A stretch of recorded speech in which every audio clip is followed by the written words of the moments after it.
In the crisp, whispering chill of early autumn, a hiker named Mark ventured alone into the mountains. The trails were familiar. He'd hiked them countless times with friends and had learned each twist and turn, the reliable rise of the pine trees and the reassuring scurry of hidden creatures in the underbrush. But today was different. He wanted solitude, a sense of freedom from the ceaseless chatter of the world below.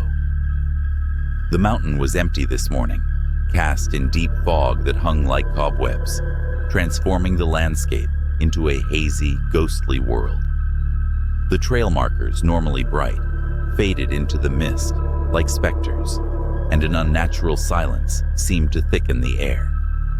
As he climbed higher, the feeling of being watched crept into his thoughts, prickling his skin. He laughed it off, a trick of the mind in an isolated forest. But each step forward deepened the unease, a pressing sense that he wasn't alone in this forest after all. Around noon, he stopped to rest on a rock overlooking a vast valley. His eyes drifted over the cloud-enshrouded landscape, and in that swirling fog, he caught a glimpse of something odd. Just at the edge of his vision, down the slope, was a figure, a distant shape barely visible through the mist. It stood as still as a shadow, too far to identify another hiker, he thought. But when he squinted, the figure was gone. The silence deepened. Even the birds had ceased their calls. With a small uneasy shiver, he shook off the strange sighting and pressed on, winding up the narrow, rocky trail. As he climbed, the fog thickened and the sunlight seemed to dim, as if filtered through murky water. The world grew smaller, quieter, his footsteps absorbing into the eerie hush hours passed, yet the summit remained elusive. Mark's mind grew foggy too, and he could no longer remember how long he'd been walking. His legs felt like lead-egg step in enormous effort. The trail seemed different, unfamiliar, twisted. Had he taken a wrong turn? Panic prickled, but he quelled it with forced logic. "It's the fog," he murmured, his voice swallowed by the air. "It's making everything look different."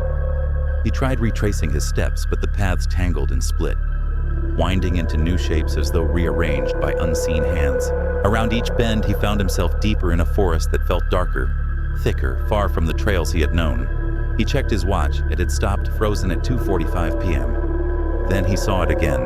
That figure, this time closer, its features lost in shadow, but its presence unmistakable. It stood just behind a nearby tree, still as stone, half concealed by a twisted branch. Mark called out, but no reply came. A strange silence fell, the air tense with expectation. Heart pounding, he took a few steps backward, feeling for the solidity of the ground beneath him. He turned, hurried, yet every turn brought him right back to where he'd been, staring at that unmoving figure.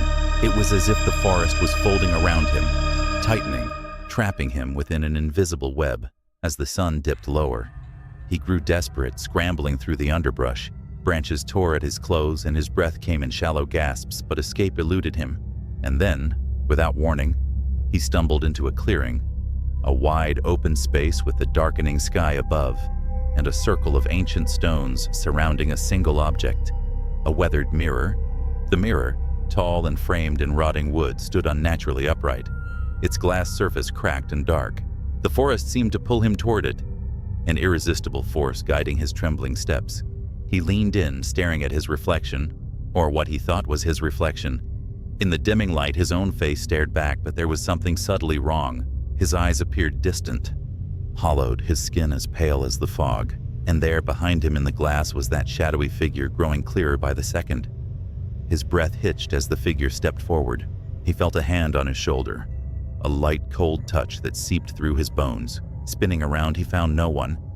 But when he looked back at the mirror, his reflection was gone. Instead, the shadow filled the glass, its shape melding into his own until only the shadow remained. A strange numbness crept over him as the shadow reached out from the glass, its hand passing through the surface and touching his chest. His heart thundered and a cold fog filled his mind. The forest around him seemed to darken, the stones becoming taller, denser, boxing him in. He tried to scream, but no sound escaped. In an instant, the forest went silent. The figure in the mirror withdrew and the clearing emptied, leaving nothing but the stillness of the ancient trees. And the mirror, in its quiet way, awaited the next lost soul. Days later, search parties found his camp near the base of the mountain, untouched and still as though he'd simply vanished into thin air. The last trace of him